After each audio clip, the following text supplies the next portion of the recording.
Hey there, Emma. I need to have a little talk with you about your conduct around the office. Do you realize that you're just a regular employee, right? You're not a supervisor or a manager or anything like that. And yet, I've heard that you were chastising my daughter earlier today. No, I'm just curious what made you think that it was appropriate for someone in your position to go and do something like that. Hello, Mr. Sharp. I take it that you're talking to me about the conversation that I had with your daughter Lily earlier today, yes? Well, the thing is that she has been showing up to work almost an hour late every day for several weeks now. And while I'm not an official supervisor, I was tasked with looking after her while she learns the ropes of the job. So I was only trying to help her understand the importance of being at work on time. I wasn't trying to chastise or bully her, but I thought that she should know it wasn't okay to do that. In fact, I'm glad that you're reaching out to me about this. I was hoping that you could talk to her about this problem as well. What in the world are you talking about? You have got a lot of nerve even trying to talk to me, your boss, in that way. I'm sorry, did I say something wrong? I really wasn't trying to step on anyone's toes. It's just that I was told to show her the ropes. And now my daughter is absolutely furious. Tell me, do you talk to my daughter in that same condescending tone when you try and show her the ropes? You should know that I'm her father, and I know very well that she's a capable worker who doesn't need someone of your standing telling her what to do. I'm sorry, but are you telling me that I shouldn't have told her to stop showing up to work so late every day? I'm the head of this division. Don't you think I'm already aware of when people are showing up on time and when they're late? If I had a problem with my daughter showing up late, then I would say something about it. Didn't that thought ever even cross your mind? I'm sorry, I'm really confused here. Are you telling me that you're okay with your daughter acting this way around the office? I'm telling you that you have got a lot of nerve thinking that you can go and yell at my daughter about how to do her job. You're nothing but a little peon in this company. You're a replaceable worker drone who seems to have forgotten their place. Mr. Sharp, I'm really sorry if I've done something wrong. I didn't mean to overstep my authority, but I don't think there's any need to talk to me like this. I only told your daughter what I said because I was tasked with showing her how things work around here. Can we please just calm down and try to think about this a little more rationally? I mean, would you be okay with any other employee showing up that late? You've warned plenty of others not to be late. I was only taking after your example. I don't care what you thought you were doing. The fact of the matter is that you talked to my daughter like that and now she's upset. So clearly, you don't know how to handle helping other employees if all you do is make them cry. What did you even say to her that made her so upset? Mr. Sharp, I really don't know what to say to this except that I feel that this anger is really uncalled for. I really don't think there's any need for you to get this upset over what I said to Lily. And I'm sorry, but I still don't understand why you're even this upset with me to begin with. I was asked to oversee Lily as she starts working here. I have seniority over her just by virtue of how long I've been in the office. I really can't see how I did anything that would be considered inappropriate given my position in the company. Well, it sounds to me like someone needs to remind you of how things work around here. Or are you just gonna keep up this back talk until I have no choice but to fire you? Are you really threatening to fire me just over this? I think that's a little extreme, don't you? But if the problem you're having is that I was the one who spoke to your daughter about being at work on time, then maybe you could talk to her about this problem. I think she would be more likely to listen to you anyways. Does that sound agreeable to you? Oh, so now you're trying to tell me what to do as well? You really just don't know when to shut your mouth, do you? Okay. I see that I've misspoken, and I'll make sure that nothing like this happens again. I'll return to work now.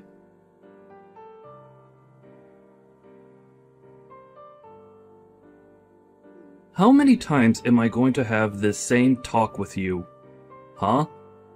Well, last time was just that. As of today, you are fired from this job. Mr. Sharp, are you really going to fire me like this? Because if you're serious, then I suppose I'll have no alternative but to leave. But you do realize that you're doing this all because I'm gently informing your daughter of how to act in the office. Is that what you call all the horrible yelling and chastising of my daughter? I thought I already warned you about not doing that. But if you're not going to listen to a direct order from your real boss, then it's obvious I have no choice but to let you go. I just hope some trash like you learns how to listen to your superiors one day. I guess we'll just have to see who the real piece of trash is, won't we? Excuse me? What did you just say to me? You think that just because I'm firing you means that you could talk to me however you want? I'm just saying that your daughter shows up to work late every single day. She never does any actual work when she's here, and I've only ever seen her on the phone. Are you really going to try and tell me that this isn't an employee in need of a talking to by someone? I'm telling you that you've no right to be lecturing my daughter over every little tiny mistake she might happen to make while working here. It's not your place, and you need to learn some respect. You don't get to talk to people however you want just because you've worked here longer than them. I suppose we'll just have to agree to disagree on what the actual situation is. But if you want my opinion, you're being far too easy on Lily. And it seems to me like it might also be your fault why your daughter is seemingly incapable of changing her ways. So now you're gonna try and blame all the problems you have with my daughter on me? I really don't think I've ever had to deal with such an uppity employee before. You know, your daughter actually told me the last time we talked that she was sick and tired of dealing with me and that she would have me fired. And now here you are, firing me. So I have to ask, is this because your daughter came to you and asked you to do this? And if she did she ever bother explaining to you why it is that she was being talked to by me in the first place? Oh, this problem is much bigger than just you and my daughter now. If you really think that you could talk to your boss the way that you've been talking to me, then it's clear that there's just no place for you here. I don't ever want you to even step foot into this office building again. Do you understand me? You are fired effective immediately. Well, okay then. If that's your final decision, then I won't spend any more time arguing my case. May I ask what you're going to tell HR and our managers about my firing? Because I think it might be difficult for you to merely be doing this because of how I treated your daughter. So, I'm just curious how you're going to present your case against me to the higher-ups in our office. And just why in the world do you think I would type out everything I'm going to say to them here for you to read? I'll find a good excuse to tell them that will make them all go along with my decision. I'm in charge of this department, and what I say goes. The only person at fault here is you, for daring to try and argue with me after I warned you to stop going after my daughter. I'm sorry, but I really think that I've been very calm and collected this whole time. The only one throwing around insults and using aggressive language here is you. Oh, why am I even bothering to talk to someone that I've already fired? Can't you just shut your mouth, pack up your desk, and leave already? I already told you that I never wanted to see you again. Okay then. I understand. If this is how things are going to be, then I'll leave the office today. Finally! At last you realize that even when fired, you still have to listen to me. I'm the boss in this part of the office, and my word is law. You wouldn't stop scolding my daughter, and now you're going to pay for ignoring a direct order from me. Now, get out of here and never ever come back. I understand. I also understand that you're incapable of seeing things objectively and that you're not suited for the position that you have. So, you should know that you are going to regret doing this. I will make sure of that.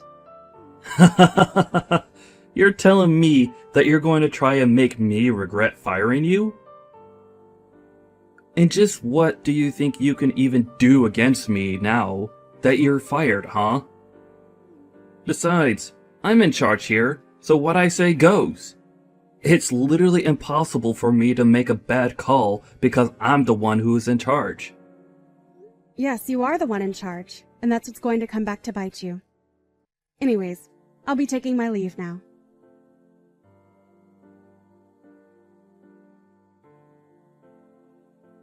Hello, Mr. Andrews. I saw the message left on my desk that you wanted me to send you a message to talk about something. What can I do for you today? I was just wondering where in the world my granddaughter has gone to.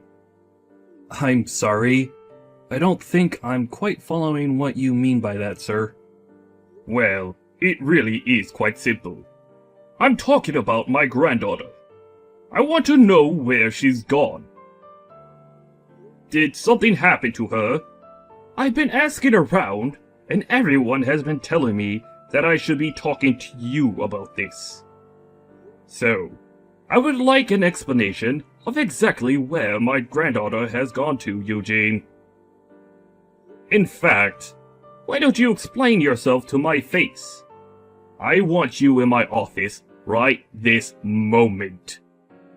But sir, I'm still really confused. I don't know what you're talking about.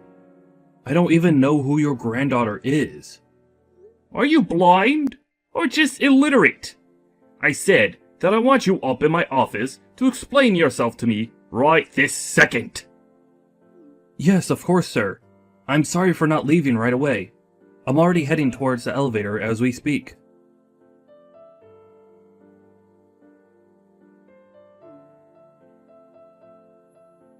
What do you want now? You've already fired me, and I've already left the building. If I didn't leave anything there, I don't know what we could possibly have to talk about. Emma, this isn't about you being fired. Well, it kinda is. Look, I just wanted to say that I'm very sorry about the way I treated you the other day. I may have overdone things just a little bit. I was hoping that we might be able to talk in person a little bit. Do you have some time where we could meet up to do so? Well, someone's attitude seems to have changed quite a bit now, hasn't it? Did something happen to bring about this change of heart? Again, I would just like to profusely apologize for the way that I was talking to you the other day. And I would also like to take this chance to invite you back to your position in our company. I had no idea that you were the granddaughter of the head of the company. Oh, I see. This is all because you finally figured out who I really am. Is that it? Please, you have to come back to work for us. Your grandfather ordered me to bring you back to the company at once. Nah, I'm good. Thanks for the offer, though. What do you mean? You mean that you won't come back to work for us? You don't want your job back? I don't really see what the big deal is. I mean, I only left the company in the first place because you were telling me to. And now you're going to come back to me just 3 days later to try and beg for me to come back? But I apologized for what I said. I really didn't mean to fire you. It was all just one big mistake. You have to forgive me. Your grandpa actually just came back from a long business trip, and when he arrived back to the office, he was really upset. He demanded that I go into his office, and he started yelling at me, asking about where you were and where you had gone to. It was only then that I realized who you really were. I really had no idea about any of this, so please, you have to forgive my ignorance. Well, of course you didn't know about who I really was. After all, I was hiding my identity for just about everyone. Well, then that just shows that I was truly acting out of ignorance. I really had no idea at all that you were directly related to the head of the company. So please, I'm begging you, again, to come back. Your grandpa is very upset that you were let go from the company. Let's make something clear. I wasn't just let go. You fired me from the company, remember? I don't think my grandpa is upset. I think you are. Well, yes. Okay, I suppose I am the most upset out of everyone here. So please, you have to come back. I'm begging you. I'm sorry, but I've already given you my answer, and it's not going to change. I won't be going back to work there. You can go back all you want, but the fact of the matter is that I was fired. I can't just go back. I'll have that you were fired erased completely from your record. It won't show that as having happened at all. There's no reason why you shouldn't be able to return. We can pretend like nothing ever happened at all, and you can just go back to your old position. Not only that, but if you come back, I'll apologize to you in front of the whole staff. I'll even talk to my daughter and make sure she knows that she needs to work just like everyone else does. So you mean to tell me that you could have done that this whole time, but you're only choosing to do so now? You know, if you had just done that from the start, then you wouldn't be in trouble like you are right now. But like I said, it's too late to try and change things now, so why don't you just give up already? Please, you have to come back. I'm begging you. Please don't say no to this. If the company president finds out the truth about how and why you were let go, then things are going to get really bad for me. Well, yes. I suppose if my grandpa knew how you were treating his staff, he would get quite upset. And you should also know that I'm his favorite granddaughter. Of course, even when I started here, he warned me that I wouldn't be given special treatment just because of that. You have to believe me when I say that I really had no idea about any of that at all. I'm terribly sorry for the mix-up. You really don't have to apologize to me anymore, you know. I already told you that it's not going to change anything. If anything, the company would be better off losing you and your no-good, lazy daughter. You don't need to talk about my daughter like that. But why shouldn't I when it's the truth? Of course, you're not better than she is when it comes to the way you both treat people. Please, don't you think you're being just a little too harsh right now? I know that you're the CEO's granddaughter, but still. I'm only giving you my honest opinion about the two of you. And I know that if my grandpa knew the truth about the two of you, that he would fire you both on the spot. And he knows how to pull enough strings to make sure that you never work in this industry again. He wouldn't really do that, would he? I mean, I've been working for this company for almost 30 years. He wouldn't take all that away, would he? 30 years is nothing compared to the decades of life that my grandpa has put into this company. Of course, I didn't mean to imply otherwise. But that's just another reason why my grandpa has so much sway in the business. You might want to kiss the chances of you ever getting this high of a position in a company like this ever again. Please don't do this. Surely we can work something out. You have to understand that I'm a father. I have a family to take care of. That excuse might have worked on me if not for the fact that you clearly haven't raised your daughter right at all. And when she started working here, she was like the spitting image of you and all her awful attitude. I hid who my family was so that I could be treated equally in the office. You were encouraging your daughter to act however she wanted because of who she was. Please, you really do have this all wrong. If I had only known who your grandpa was, then I would have never talked to you the way that I did. You have to know that I would have never said the things that I did. I would have never done any of this at all. I'm so sorry for everything. So I'm begging you, one more time, please come back. And I am telling you the same answer one more time. Not going to happen. Please, I'm asking as your supervisor to come back and work for us again. You aren't actually going to turn down a request from your superior, are you? You still think you're my superior? How can that be when I don't even work for you anymore? The moment you fired me, you lost any power or influence you had over my life. But, please, just do as I say this one time. That's all I need. You really expect me to just act like nothing happened between us at all? That's ridiculous and unrealistic. I really don't have time to carry on with this stupid conversation any longer. But if you don't come back, then I'm going to be in serious trouble. Don't you get that? If you don't come back, then both Lily and I might end up getting fired because of this. You have to come back and save us. You'll get your job back too. Everyone is going to win if you do this. You're acting as if I would have anything real to gain by helping you. But you're only asking that I come back to save your own skin. You were the one that fired me, and now you will have to live with that decision. I told you from the very start that you were being unreasonable and that you'd regret this.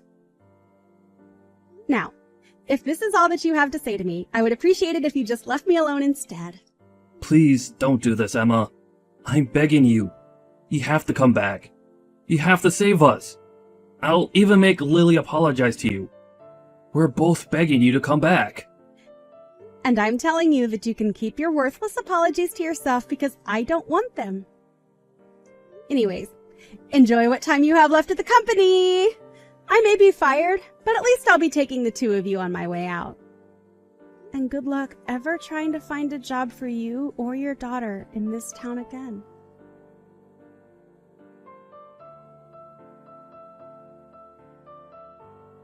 After that, Emma went to her grandfather and revealed all.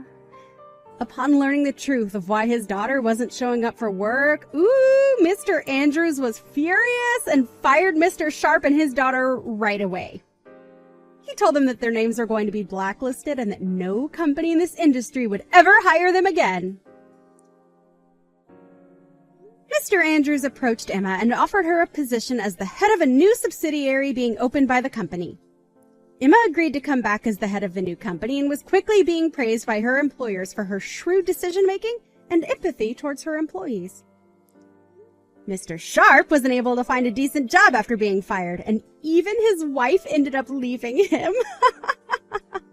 In his mid-50s and jobless, Mr. Sharp and Lily had no choice but to take on several part-time jobs just to try and make ends meet.